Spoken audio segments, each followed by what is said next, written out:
안녕하세요, 여러분. 밝음을 향하여 진명입니다.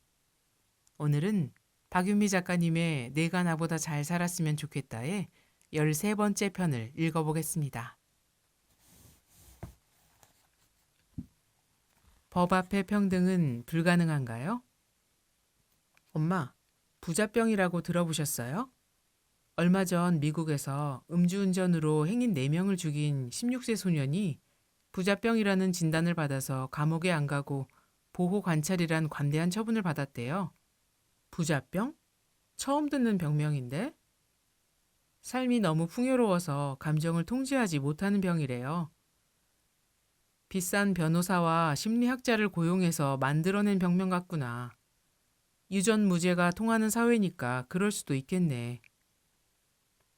반면에 장난감 총으로 행인들에게 장난을 치던 12세 흑인 소년이 경찰에게 사살된 사건이 있었어요.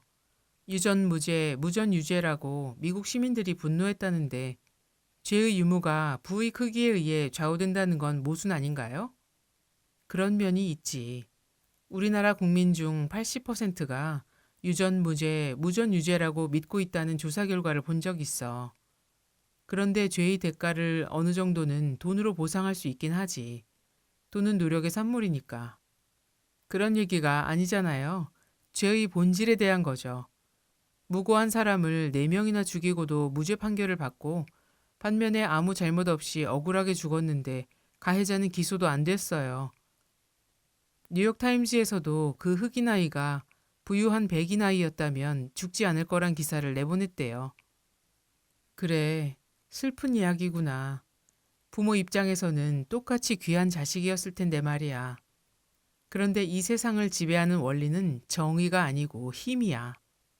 그래서 누구나 힘을 얻으려고 안간힘을 쓰고 그게 안 되면 힘 있는 사람 근처에라도 가려고 하잖아. 그러면 같은 잘못을 저질러도 힘없는 사람은 죄가 되고 힘 가진 사람은 죄가 안 되는 이 현실을 당연하다고 보라는 건가요? 그런 뜻은 아니고 우리는 공정한 사회를 위해 최대한 노력해야만 해. 다만 이 세상은 공평할 수 없다는 사실을 알아야 한다는 얘기지. 아까 죄의 본질이라고 했던가? 이 세상의 잣대로는 유전무죄, 무전유죄가 성립하는 것처럼 보이지만 부처님께서는 죄는 한 마음에 있다고 말씀하셨단다. 결국 죄의 본질은 돈과 아무 관계가 없어. 한 마음에 있다는 게 무슨 말인지 도통 모르겠어요. 우리가 일상을 살아가면서 어떤 행동을 할 때 그 저변에 깔려있는 마음이 있어. 그 마음이 이타적이면 복을 짓는 거고 그 마음이 이기적이면 죄를 짓는 거야. 예를 들어 네가 시험 망쳤을 때 엄마가 머리 쓰다듬으면서 괜찮아 라고 말하는 것과 평소 너를 누르고 싶어 했던 친구가 똑같은 말과 행동을 했다면 네 입장에서 같은 기분일까? 제가 바보가 아닌 이상 그 정도는 알겠죠. 그렇지만 사기꾼이 마음먹고 저한테 친절하게 다가오면 속을 수도 있을 것 같은데요. 그거야 네가 안목을 키워서 속지 않아야 하는 거고 중요한 건 우리가 평생 쓰는 마음이 하늘에는 정확하게 기록되고 그 결과에 의해 내세의 운명이 결정된다는 사실이야. 그래서 마음 공부가 중요한 거란다. 그렇지만 하루를 사는 동안에 계속 말하고 행동하는데 일일이 그 저변에 깔린 마음을 어떻게 알 수 있어요? 맞아. 대부분 사람들은 각자 마음 쓰면서 살아온 방식이 굳어져서 거의 무의식적으로 행동하니까 행위 저변에 깔린 마음을 의식하지 못해. 그래서 자신을 관찰하는 시간이 필요하단다. 잠들기 전에 하루 동안의 만남을 떠올리면서 네가 했던 모든 말과 행동을 돌아보는 거야. 어떤 마음으로 그렇게 했는지를 말이야. 처음엔 네가 했던 모든 언행이 완벽했단 생각이 들 수 있어. 심지어 상대의 잘못만 새록새록 떠오르기도 해. 엄마도 그랬으니까. 그런데 매일 하다 보면 미처 몰랐던 네 마음이 하나씩 보이기 시작할 거야. 해보진 않았지만 그 정도는 할 수 있을 것 같아요. 어쨌거나 죄의 기준이 마음에 있다고 하니까 그래도 다행이란 생각이 들어요. 세상이 그렇게 불공평한 것만은 아니구나 싶고.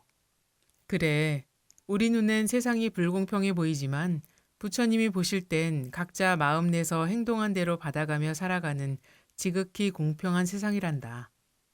그러니까 세상의 부조리만 탓하면서 시간 보내지 말고 네 할 일을 하는 게 중요한 거야. 죄의 기준.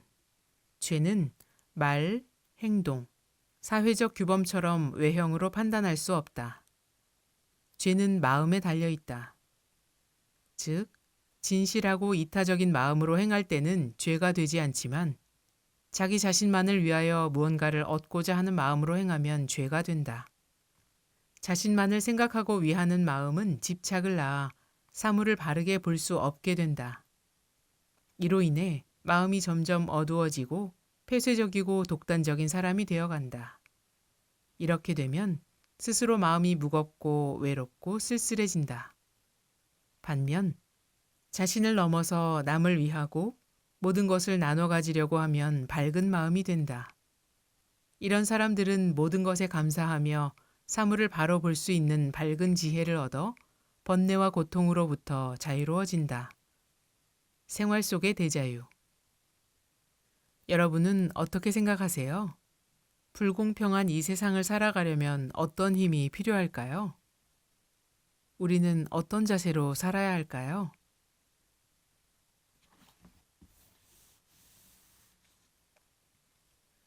매일 지혜로워지는 우리를 위하여 진명의 책 읽기는 계속됩니다.